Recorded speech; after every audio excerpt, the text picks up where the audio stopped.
Thank you for being here. My name is Millie Arbani Thomas. I'm the president and CEO of METCO. So let's work together as the adults so that we can support our students, creating those safe spaces where they're able to shine, their intellect, their skills, their abilities are able to shine. And then we can move into a better and brighter tomorrow. That I am so honored to be working with Professor Elizabeth Setren. Her research is going to really help to define what we do next for METCO and how we serve our students best, and how our districts also can do better in serving our students. So thank you for caring so much about educational equity and inequities. So Elizabeth, thank you so much for caring for METCO. So as Millie said, I'm Professor Elizabeth Setren at Tufts, and I'm very excited to share my first set of findings on what the impact of the METCO program is. So the aims of this project are to provide a really holistic look using available data on the impact of METCO on its participants and also their suburban peers. So, and why do research? Why have so many people in this room have played a key role in making this happen? It's been many years in the making.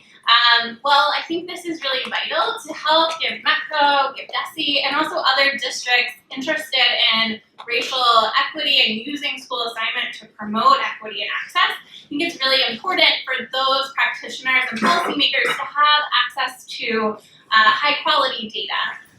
What the impact of their programs are, for whom it's working, for whom we can be doing better, what aspects need to be tweaked or not to promote student flourishing.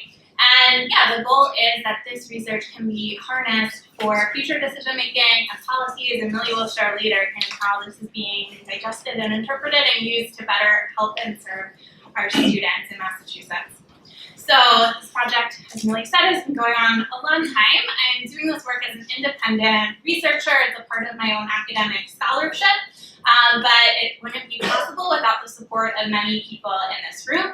So METCO has been a partner, obviously, from the beginning, having an interest in using evidence to support their students and support their work and their practice. So they've shared application data. So this work is possible because we know who wanted to go to METCO and who got in. And that is then merged in with the Department of Elementary and Secondary Education data, so we can see their full educational trajectories from K through 12 all the way to career and college as well. This work was financially supported by the U.S. Department of Education, Institute for Education Sciences, as well as the Spencer Foundation and Russell Sage Foundation. And I'd also like to thank the Boston Foundation for not only hosting us today, but providing initial seed funding to help clean that initial application data that very first summer that got this research off the ground. I'm an economist by training, and what that means is my work is quantitatively focused. So today, what I'll be showing you is all of the available data that can be harnessed to study METCO. So that has some strengths. First, we can look at a large swath of people. So all the students who came through the METCO program in the past 20 years. And future work will even go back to the origins of the program in the 60s. So we can look at everyone because we're not interviewing them individually. We're working with administrative records. And there's a lot of outcomes we can see that are very rich. But I'm not a qualitative researcher. There's been a lot of great qualitative work on METCO. I think Susan Eden was hoping to come. I don't know if she's in the crowd, but she's one of the great scholars that's done fantastic qualitative work interviewing METCO alumni and different people in the METCO program and getting their real lived experience. I won't be able to get to those type of narratives, but I will be able to set the stage of overall, on average, here are the patterns that come out from the data. And I also like to say this work would not be possible without a great set of young budding researchers. So Savannah is in the crowd. She's a PhD student at BU, and others who couldn't be here today were instrumental in preparing and cleaning the data for an analysis and doing a lot of the analytical work with me. So before we jump into the impact of METCO, I want to describe who applies to the program. So we know what set of students we're talking about, what are their characteristics. So here we see in green characteristics of the applicants to the METCO program, again in the past 20 years. And students who are in Boston Public Schools but don't apply to the program, so students who didn't elect to apply to METCO. In the yellow are the participants, and then the suburban peers are in dark green as a comparison. So what I take away from this first part of the graph is that Black students are very interested in the METCO program. This is not a surprise to any of us. Black students comprise about 80% of the applicants to the program historically in the past 20 years, and that means they're, overrepresented relative to their prevalence in the city of Boston. Also of note, almost 50% of Black students living in the city of Boston applied to METCO during this time period. So it's an incredibly popular program, and that's parents inferring what they think the outcomes might be, which we'll see today are very, very strong. For Latinx students, they are underrepresented relative to their prevalence in Boston. It's still popular, about 20% of Latinx students apply. And I should say, there's been many changes in the past 6 years with Millie starting in METCO, namely moving to a lottery system, focusing on having the METCO population be more representative racially of the city of Boston. And so this data is before that period. I'm hoping in the future to study the lottery period, but those students are too young to kind of look at the outcomes we're looking at today. Now, what are the traits of students who apply to METCO? I think there's a lot of confusion. Not a lot of people know that it really is a very diverse group socially, economically, and in terms of family background. All of this data comes from birth records. Since historically people apply to METCO very young, sometimes at age 1 or even younger, we want to look at their characteristics so that we're all on even playing field with that. Looking at the birth record, about 40% of METCO applicants and participants had parents who were married at the time they were born, and about 20% had an absent father. And so I define that as they didn't have a dad on their birth certificate. There was no father listed. So there really is a mix in terms of family structure, a lot of single mothers, a lot of married families, and a lot of families where the dad is absent. In terms of economic structure, we can see what percent of families were on Medicaid or another government health insurance at the time of birth, and that's also a signal for income.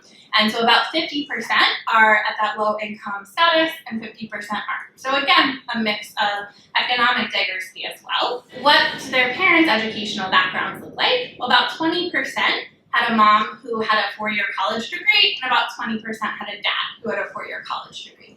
So again, a mix of parents with college education and also a lot of first-gen students who will be the first in their family to go to college if they go. Today I'll be focusing mostly on the impact of METCO for those who enroll in kindergarten and first grade. I can say a bit later if we're interested in the impacts on those who start later, but this is showing that the bulk of people who participate in METCO start in kindergarten or first grade.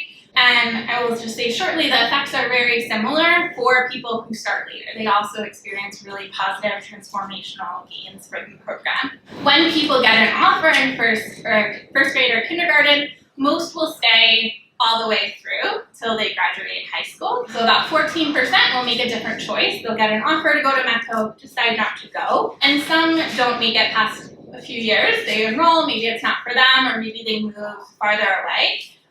But the most common path is for people to stay in the program. So now that we've learned a bit about who is in the METCO program and what do their traits look like of this diverse crowd, let's look at the effect of METCO on people who apply, on the urban participants. I know a lot of you, you're on the ground, you're seeing the effects of METCO on your students directly. You might wonder, why do we need to study this? I see it, these students are going to college, or I see their academic outcomes. Well, one, I think it's important to have evidence for really understanding the impact and also understanding it in a nuanced way. So this isn't, when we first started the research collaboration, we talked about this wasn't going to be a simple thumbs up, thumbs down. This was going to show kind of the breadth of the experience of METCO students, and also understand kind of where there's areas for better supporting them and where they might need more help. But also, if we think about it just theoretically, the METCO program, there's some reasons where we would think there would be really positive transformational effects. They're going to really high-performing schools. They have access in those schools to more advanced coursework, higher achieving peers, and they're going into an environment where the expectation is set towards college. So that could be really transformational. That's on the hypothesis we might think the effects would be really big. But on the other side, students pay a lot of cost to participate in the program, right? They're committing to getting on the bus every morning. That's a huge commitment, and that's taking time away that they could use for studying or after school activities or other things that could improve their outcomes. Theoretically, it's not obvious at the start what the impact will be. So to study this, we need to develop a method. How can we understand the impact? Well, first, we need to note that differences between METCO students and Boston Public School students or BPS students, if we just compare the two groups, that's not going to tell us the true impact of the METCO program. Now, why is that? The types of families who make the choice to apply to METCO might be different than the types of families that don't. And those factors, whatever factors that we can see or can't see that might cause a family to choose to apply, those factors might also make their students predisposed to do better in school, to be more likely to go to college, etc. So if we really want to know the impact of the METCO program, we need to make sure we're comparing students with similar traits. So families that had similar backgrounds, similar home environments for studying, we need to make sure we're comparing students that are very similar, except some had parents that wanted to send them to METCO and others didn't. And that will control for all of these unobserved reasons. You know, it might be things we could see in data, but it might also be things we can't see in the data. Just like the parent's interest in the program could be related to how the student might do in school. We need to compare students who are very similar in those respects. And to do that, we'll compare students who applied to METCO and got referred to students who applied and didn't get referred. And that way, we've controlled for this like opting-in process. We have all families that opted into the program. Since we're going to be comparing students who get in to students who don't get in, I want to take a moment to say where people go when they don't get in. This is a chart for students who applied and didn't get an offer by first grade, where they enroll.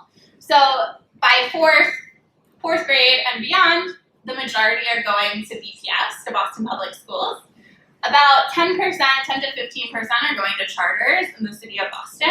When they get older, some choose exam schools. Some will move either for, other reasons other than school or just maybe to find a different school district. That is another, the second most popular choice in the public system. And under 4% wind up actually moving to a METCO suburb if they don't get in to enroll that way. And 30% we don't see in the data. So at any given point, 30% are in private school or they've moved out of state. From the data, it seems about 20% of those who applied move out of state or are always in private school the whole way through. And about 10% are kind of floating in and out, sometimes in public, sometimes in private. The reason I show this is to just give a sense that, the main comparisons are not just UPS, but really UPS combined with the non-METCO suburbs and a bit of the charter schools as well. The data that was required for this to be done was from DESE to look at the K through 12 experience of students and then beyond into college and career. And for those students who enrolled in private school, we won't see their K through 12 outcomes, but we will see their college outcomes. All the results and findings are pretty robust to whether we include those private school students or not. We also need application records, which are provided by METCO and the archives at Northeastern to know who applied and got in and who applied and didn't get in. And we have birth record data to understand the types of families who are choosing to apply. And as I mentioned, today is going to focus on this about 20,000 students who applied in the past 20 years. So, what are the results? First, for K through 12 performance, we find really large, huge gains for MCAS math scores across all grades. So as early as 3rd grade all the way to 10th grade, we see that students are really closing the achievement gap between them and the state average. So students who apply to the METCO program, they don't get in, score substantially below the state average in Massachusetts. But being in the METCO program leads students to bridge that gap by over 30% for math. And by 10th grade, they've closed that achievement gap by 50% in math. These effects are really large And they're similar to the positive gains we've seen in other research I've done with collaborators of the impact of Boston charter schools. So the Boston charter school studies, when they came out, were showing some of the largest test score gains that we've ever seen in education research. And the results we're seeing for METCO are as large and sometimes even larger when it comes to English. And the English effects are larger than the math effects, but similar story. They're starting off below state average by a lot if they don't get into the METCO program. But because of METCO participation, students are scoring 50% closer to the average in grade 3 through 8 and 2/3 closer to the state average by 10th grade. With not having public transit available to many of the METCO suburbs, we might be concerned that attendance would be an issue in the METCO program because if students miss the bus, they don't have many options to get to the district. But in fact, METCO increases attendance by about 2 to 4 days a year. So that's not an issue. Again, this is relative to how they would have done if they had not gotten in. So this gray bar here are applicants who didn't get into the program, and the darker bar is applicants who did get in. There are also decreased suspension rates. So students who get into METCO have a reduced likelihood of suspension by 2 to 8 percentage points. So I want to point out, for high school, 16% of students who applied and didn't get into METCO have a suspension at any point in 9th grade, at least one, compared to 8% in METCO. So this is obviously a big decline, but I'll note later when we talk about kind of next steps and potential areas of focus, there's still high suspension rates relative to their suburban peers. There still is a big disparity. METCO students within their district are more likely to be suspended than the residents of that district, their peers. And you might wonder what happened when Massachusetts had a suspension reform called Chapter 222. We still see these patterns after Chapter 222 in most recent years. Moving on to high school completion and college prep, students are more likely to reach competency determination, which is a qualification for graduation that happens at 10th grade. And this is important because it means they can stick on the college prep track and they don't have to do remedial work to graduate. They are less likely to win the Adams Scholarship, and this is because Adams Scholarship is determined based on students being in the top 10% of their district. And so for METCO, they are compared to their suburban district peers. So what this says is that in the METCO, for students who applied and didn't get in, 13% of them would be in the top 10% of their district, and in METCO, that's less likely, it's 7%. They are more likely to take the SAT for having been in METCO. 62% of METCO participants during this time period take the SAT. And they score higher. They're more likely to reach the benchmarks of scoring an 800, scoring an 1,000. But when we get to the scores needed for elite schools of above 1,200, above 1,400, they are not more likely to reach those scores. For AP exams, students are not more likely to take an AP exam in METCO compared to their peers who don't get in. And of those who take it, they're not more likely to score higher on the exam. So they're not more likely to receive college credit. METCO does cut the dropout rate by 1/3, so dropping out is very unlikely in the METCO program. Less than 1% of students drop out. And high school graduation rate is increased. So the likelihood of graduating high school on time is about 10 percentage points higher at 94 as opposed to 84 for being in the program. Now moving on to college outcomes, what I think is probably the most impressive and impactful impact that we see in the data of the METCO program is that it's really shifting college expectations for the students who participate. So in 10th grade, as many of you may know, when students are asked in Massachusetts what they plan to do after high school. So it's 10th grade, still early on. And here I plotted who says they want to go to college. So METCO is increasing the likelihood students are aspiring to college by a pretty substantial amount. But if we hone in on who says they want to go to four-year college, that's an even bigger effect of over 17 percentage points. So moving from about half aspiring to college to almost 3/4. Part of that is overall, they're more interested in college, but also that they are shifting expectations from 2-year to 4-year. That's a really big impact, and students are following through on those aspirations.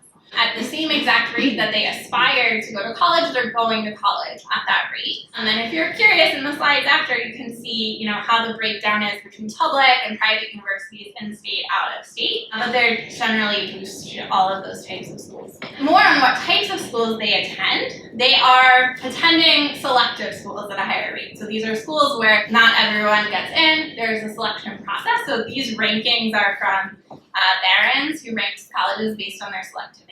They're more likely to go to schools where there are admissions criteria, and they're more likely to go to even pretty selective schools, but they're not significantly more likely to go to the most selective schools. So think of these as Ivies or related super competitive schools. And so more on that later. They are more likely to persist through college, to make it to senior year, to make it to graduation, but also an area that METCO has shown a lot of interest in and will be working on. There is some fade out. So not everyone who starts in college is able to complete. This is common in all sorts of college populations, but again, an area, there's a really positive story here of they're more likely to graduate college, they're more likely to make it farther into college, but not everyone who wanted to finish is finishing.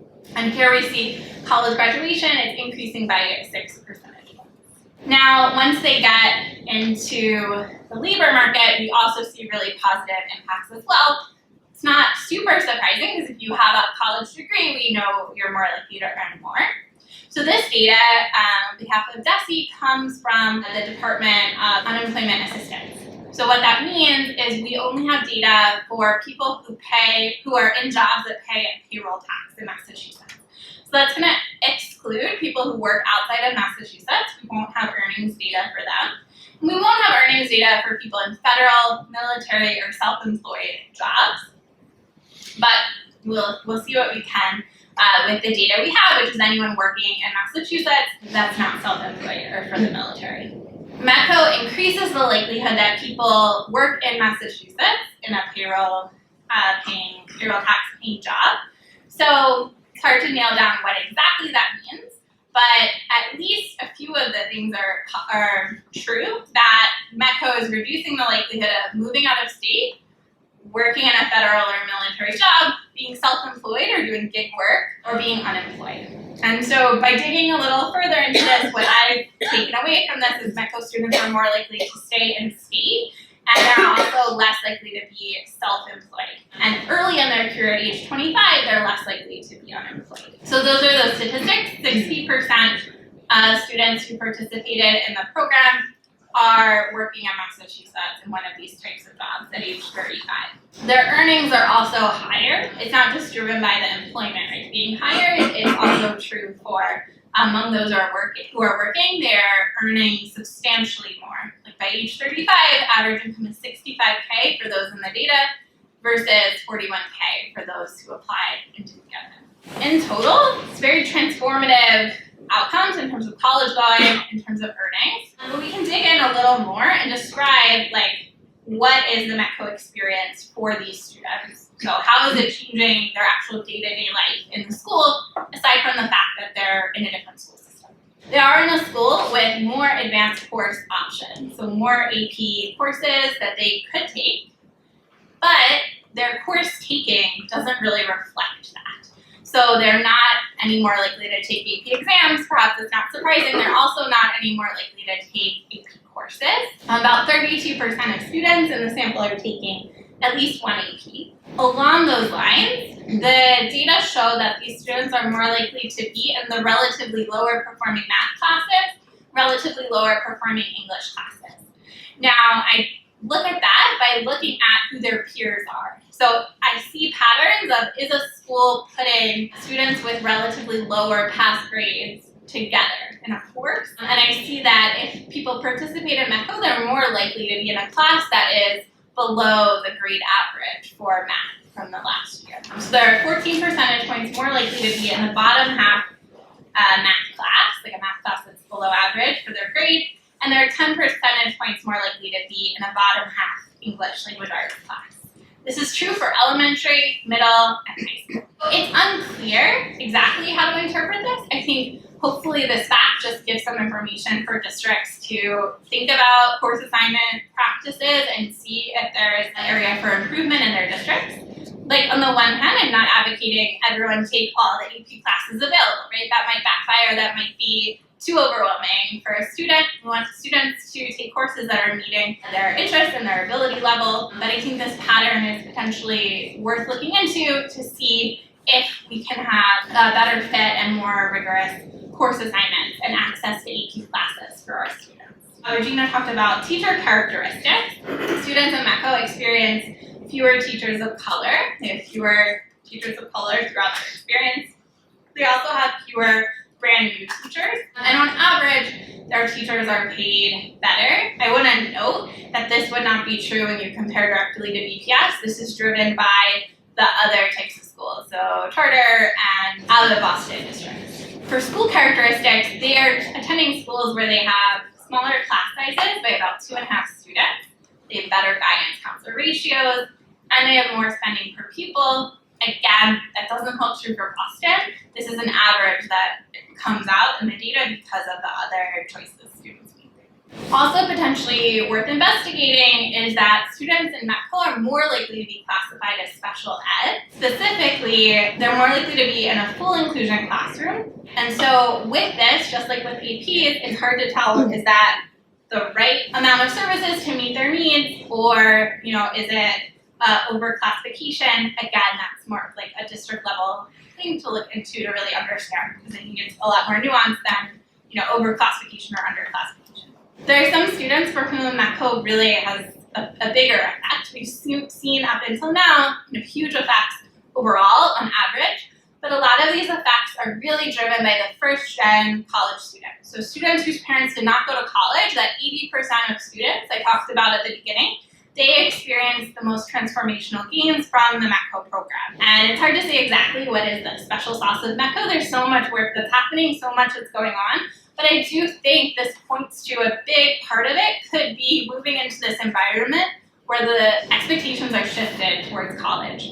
And adults are there kind of expecting students to go to college, maybe more so than they would have experienced otherwise. So this is just kind of noting the effects are even bigger if we look at those students specifically. And for the kids with a college-educated parent, they still really benefit from METCO, but it's not getting kids to go to college that wouldn't have gone otherwise. They're not really affected in terms of the college-going aspect, but more so kind of other outcomes that we've talked about.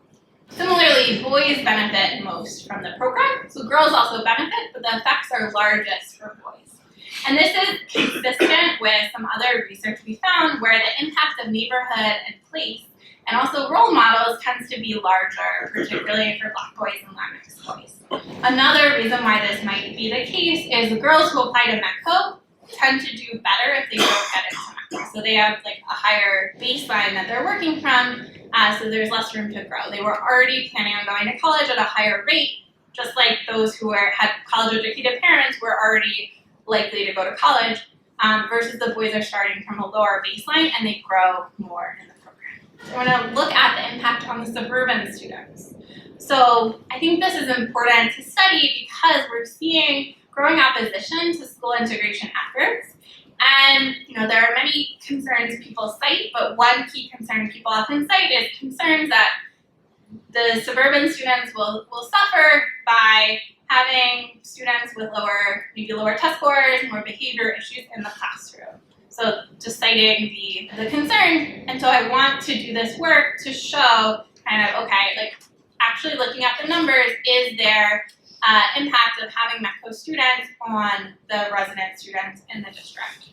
So how do we study this? Well, most schools and suburban districts enroll METCO students at some point in time, but not all grade cohorts within a school have METCO students. Throughout the past 20 years, we see schools pausing accepting METCO students for a few years. We see schools kind of sporadically having an on year and off year where they're admitting students. There's variability such that within the same school, not all students in that school, not all grade cohorts have METCO peers. And so we can use this to compare the outcomes of students who who have METCO peers in their grade and in their classes to others who don't have METCO students but are in the same school. So they're the grade where they paused accepting METCO students for a little bit. So what this does, comparing with in school, is controlling for school-specific factors that don't change much with time. So, if I'm a third grader in 2012 or 2014, I'm probably experiencing a lot of similarities to those who are slightly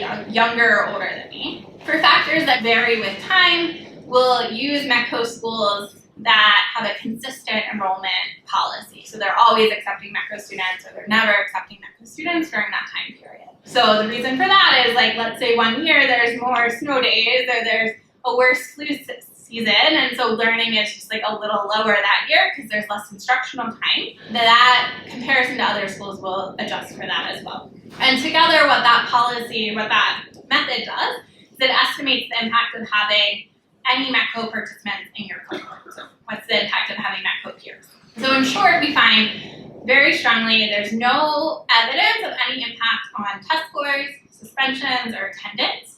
So this concern that there would be negative peer effects of having METCO students in the classroom is very strongly, there's no evidence of that. And also another concern that people will cite is, well, maybe there will be more disruptions in the classroom. Maybe my own kid won't have more behavior issues, but maybe they'll be in a class with more disruptions. And there's also no evidence of that. So if we look at suspension rates and other behavioral factors that are in the classroom, there's no higher uptick of that if students have a METCO student in their class or not. And these findings are consistent across all the suburban districts, and they're also similar for the districts that have a lot of METCO students compared to the districts that have relatively fewer METCO students. In total, there's no evidence of negative peer effects on suburban peers. So next step. So this project's been going on for a while. It'll probably go on for a while longer. So I've collected data back to the start of the program. And so using those older alumni, we'll be able to look at the impact on social and family outcomes. So looking at how integrated socially are METCO students in the schools, using high school yearbooks to see, are they in clubs? Are they in sports? Are they in student government? Can match it with marital records and birth records to see, are participants in METCO and also alumni in METCO more likely to choose a partner that is of a different race? You can also see things like timing of marriage, teen pregnancy, which can be really important for girls' economic outcomes. And you can also look at intergenerational stories. So, just doing this work over the years, I've heard a lot of proud METCO alums who then moved to their district to send their kids to that school because they had a great experience in that school system.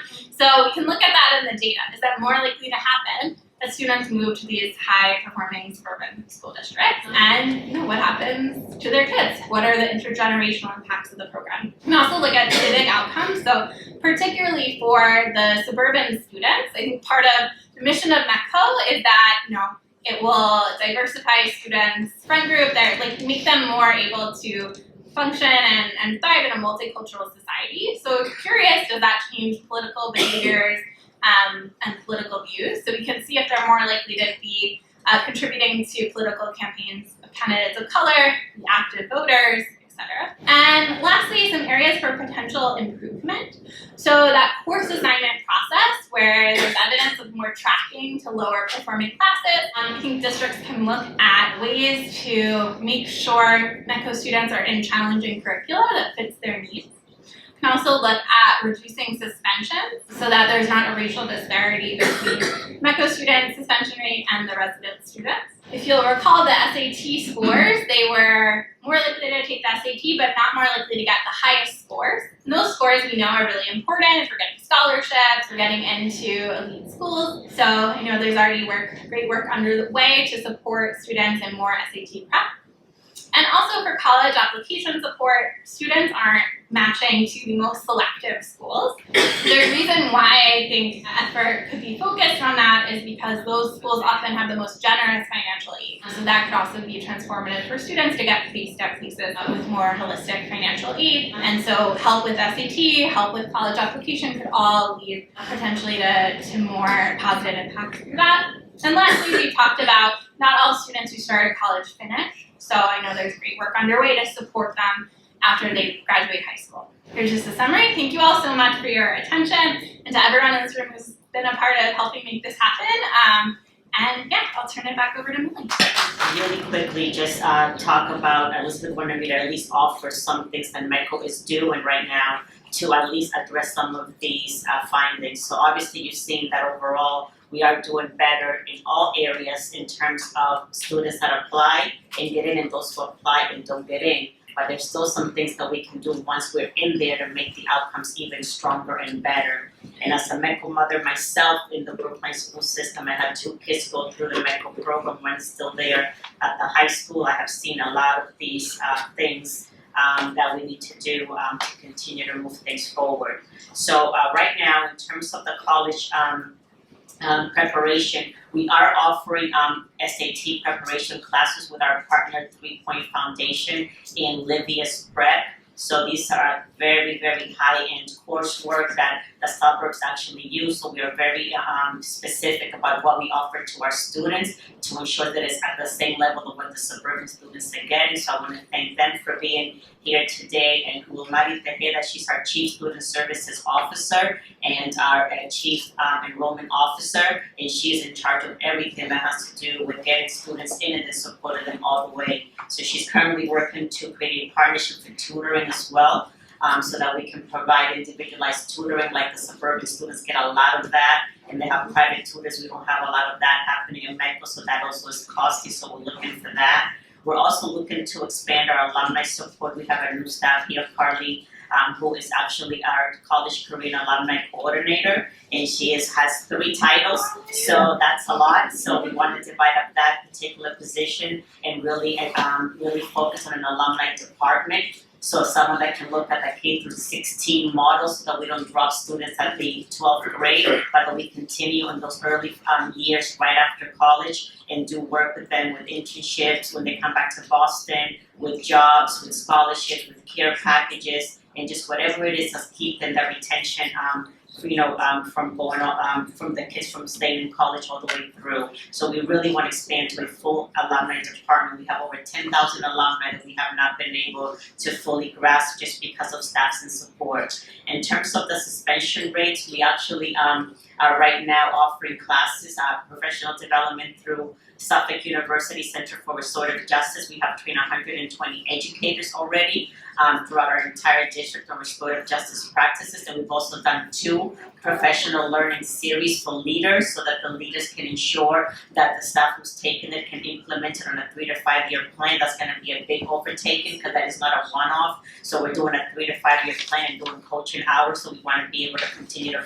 support that financially, so that it's not just the first training, but that we can support to full implementation. Also, as a thank you to the state legislators, we are fully funded by the state of Massachusetts, by the senators and state reps. They have given us a $500,000 racial equity grant in the last year that we've actually used to do racial equity and integration grants to the districts. And as a result of that, we are paying for all of these trainings that you just heard me talk about. And we're also just developed the first ever METCO blueprint, which I hope to probably do a public reveal of that. It's a 70-page document looking at all of the racial equity areas that a METCO integration program should contain in order to do its full job. Then all of the districts took an assessment against that best practices, and we have the results of that we're going to use to then fund further projects for our METCO districts. We're going to use some of the money that the state gave us to find the gaps and where they score low, so that we can then try to improve those areas around racial equity and integration.